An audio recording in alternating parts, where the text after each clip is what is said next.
know this better than I do. Well, I know this because people like you educate me. Last question, another part of the world, and this is consistent with what you just said. Why are 2,000 Marines on Kinmen Island off the coast of Taiwan engaged in war games with Chinese troops, Taiwanese troops? What the hell are they doing there?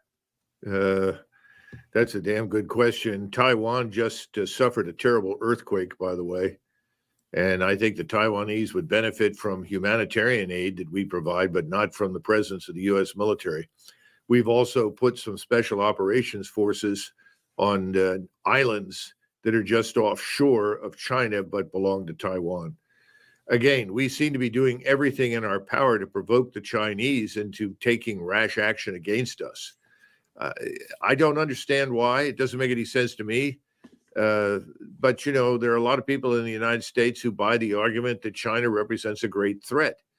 And I talk to people all the time about, you know, if you think the Chinese are responsible for all the things that are wrong inside the United States, well, the easiest solution is to close your borders and control the population that's coming into the country. We have thousands of military-aged Chinese men coming in here.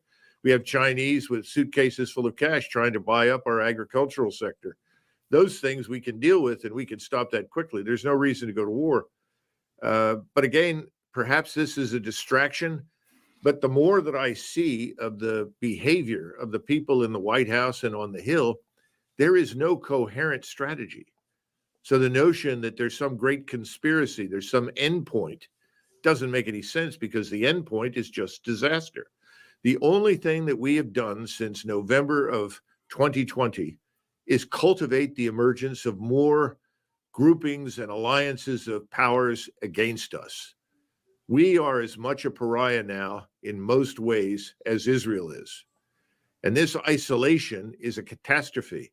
And it's interesting that the globalists call anyone who disagrees with them an isolationist, yet they are the very cause of our isolation.